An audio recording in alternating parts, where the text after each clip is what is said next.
ebintu ebyekisiru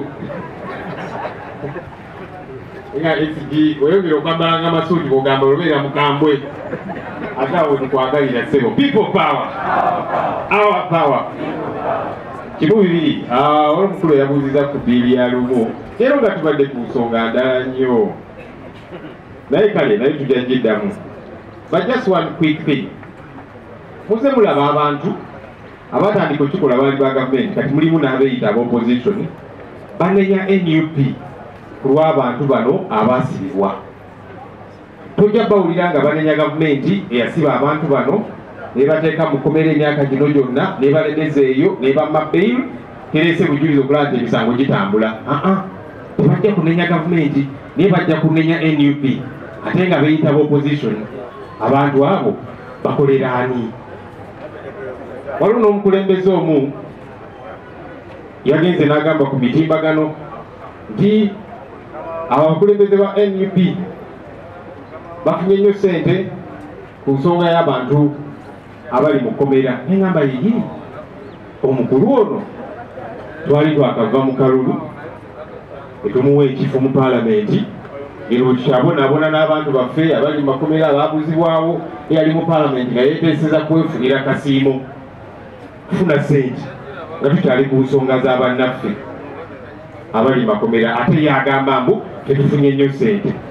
Naye ekyomukisa omulungi bannayuganda babuufu bategeera balaba kyekigenda mu maaso. Omukulu yabuuzizza etteeka mwami Lumu lyaleeta. Ekyomukisa omulungi kati kigenda kyeyoleka ani ali emabega wa Lumu kubanga si yeeka ng'omuntu bange musajja wattu era omulaba atagala leero n'agamba kyakati loleropu ando bamuteekako akazito kale kati katukyuseemuko ne deputy speaker abenga ava mu opposition nti kale tukole bwe tuti kubanga abantu bonna ab'opposition beebuuzaako bonna bamugamba nedda ekyo kikyamu ate yagamba etteeka alireeta kuyamba opposition. Kakati ekibuuzo kikyaliwo omukulu ono ali yekka? Answer yammwe nange. These people has locked them up for 4 years, no granting them bail, no bringing evidence and all of that. But they will blame NUP.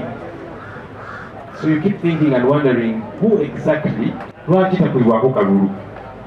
Tikakati shadow cabinet leader opposition gyalonda naye yonna tulina okugironda. Lwaki ne cabinet ya Mwai Museveni naye tetugikubako kalulu okibanga kirungi? Tulina okubeerawo balance. So if you're saying it is okay to elect the leader of the opposition, all right. Shouldn't it also be a good thing to elect the leader of government business? If it is okay to elect the chief opposition whip, we should also elect the government chief whip. If you're saying we should elect the shadow cabinet, which currently is appointed by the leader of the opposition, let's also elect the cabinet that Mr. Museveni brings forward, so that there is a balance. Aside from that, it is clear who this man is working for. Mr. President. Thank you, Comrade Rob. Secretary General kituufu yabadde munyiivu naye ate Rob bw'azooba yamense bumensi naye era mwanyumye nnyo baganda bange ndowooza munyiire nga bwe mutyo obusungu bwe buviirayo. I think the questions asked or directed to me are rather to come out of prison and also says that I negotiated to get my passport. I don't know when my passport was taken. Has my passport ever been taken away from me? No, nobody has ever taken my passport from me. So who do I negotiate with to give me back my passport? And secondly, the same person is the same person that was pressuring us that we should negotiate with Museveni. And when we refused, he turned into an enemy. And recently said, Nabagamba, I told you should negotiate with Museveni. So which is which? And if I may ask, what then did I give in exchange for Museveni to free our people? Because the negotiation is give and take. You give me my prisoners and I give you what? They did not throw light on that. Because, I mean, if I negotiated with Museveni, now Achireo was abducted and taken for the same case. Treasury, possession of ammunition and all that nonsense that they put together. Bobi is in prison. Sammy of Mighty Family is in prison. So who did we negotiate for? Don't you see that these are the same? You know what see them Uganda, Mumbuza nti waliwo omwami omu eyagamba nti nateesaganya ne Museveni oba twateesaganya ne Museveni asobole okutanubya ndi asobole okuta Edi Mutwe Dan Magic n'abalala ne Bobi Yanga era n'agamba nti era nateesa ne Museveni okumpa pasipoti yange nesimanyi pasipoti yange Museveni yali yagitutteko oba polisi yali etutte ku pasipoti yange oba bali bagiwambyeko pasipoti yange nga nyiro gisaba baginzirize ekyo sikijjukira maybe yandikinzijukiza naye okubabuulira okubajjukiza nti omuntu y'omu nga bannaffe bakyali mu kkomera nga ffe tubabanja bubanja nga pakatikati bwe tubabanja eyavaayo n'agamba tumuwa olukusa agenda ateese ne Museveni ne tugaana kuba ffe tetwegayirira ku ddembe lyaffe naddala nga tetulina musango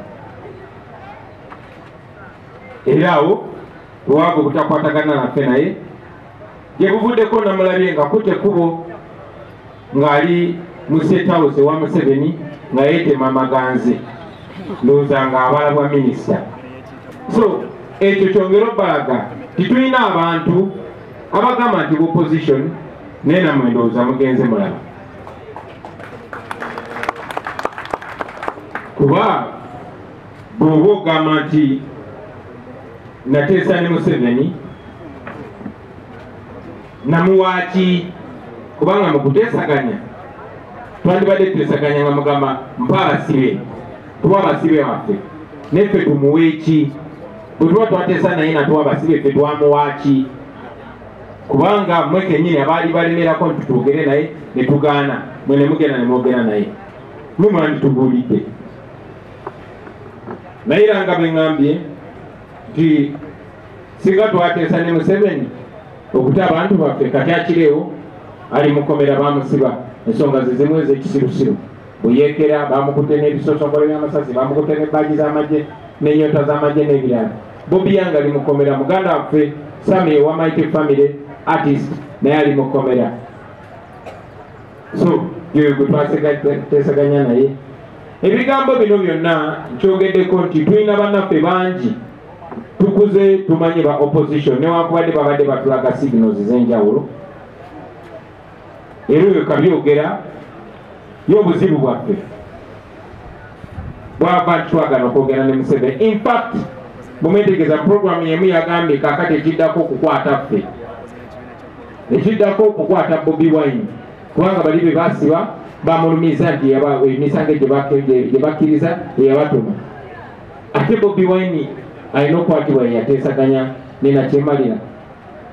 Well njabajjukiza nti bino byonna byonna byogereddwa ku radio ki? Ku radio ki?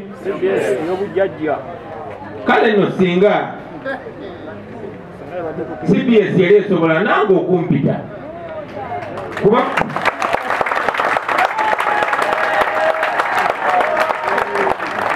radio ya bujjajja ate nga bajjajja ababogerwako ne jjajja wange naye mwali tandibadde kirungi nnyo otherwise abantu bajja tandika okugiraba radio y'abajjajjaffe nga propaganda radio ng'omulimu gwayo kusiga kulimba kubanga obanga buli wiiki oleeta omuntu ng'asiga bulimba nga topic ebeera NUP naye nga toyinza kuyitayo yadde n'omukulembeze wa NUP n'omu ayogerere NUP mpozi abo abaagulwa betwatwala mu paliamenti ng'aba NUP ne babagula kati omulimu gwabwe konjera NUP naye bwabeera nga programu ekwata ku NUP n'abakulembeze baayo omuli Kyagulanyi naye nga Kyagulanyi toyinza muyita oba abalala ebigambo bikomyawo. Ekya muganda waffe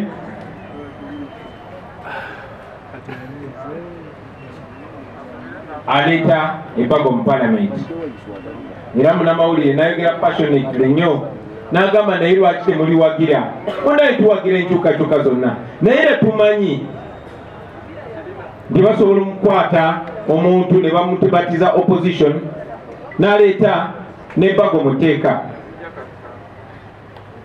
naye era njagala obajjukiza nti parliament mu ngeri nyingi nnyo yafuuka kisasalala era buli tteeka lye baleeta twakibagambako nti waliwo akagenderere ak'okukyusa constitution yaffe mmwe bannayuganda babajjeko obuyinza obulonda pulezidenti. Tewali programu ndala yonna yonna bino byakubawuddisa byebakubadongowaza njagala mubeere boogi njagala mubeere bagezigezi ng'ebyana by'emisota.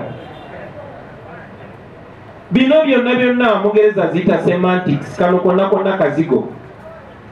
Abaffe bw'oba oyagala okutereeza ebyennonda zendoze kyandisookedde ddala kwe kukyusa engeri electoral commission akakiiko akakola ebyokulonda gyekalondebwa.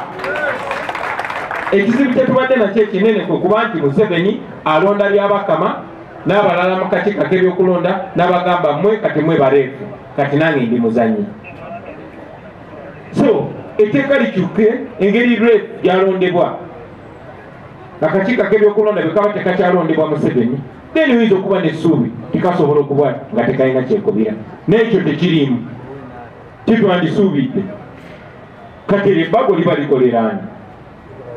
Abaffe okyogeddeko nti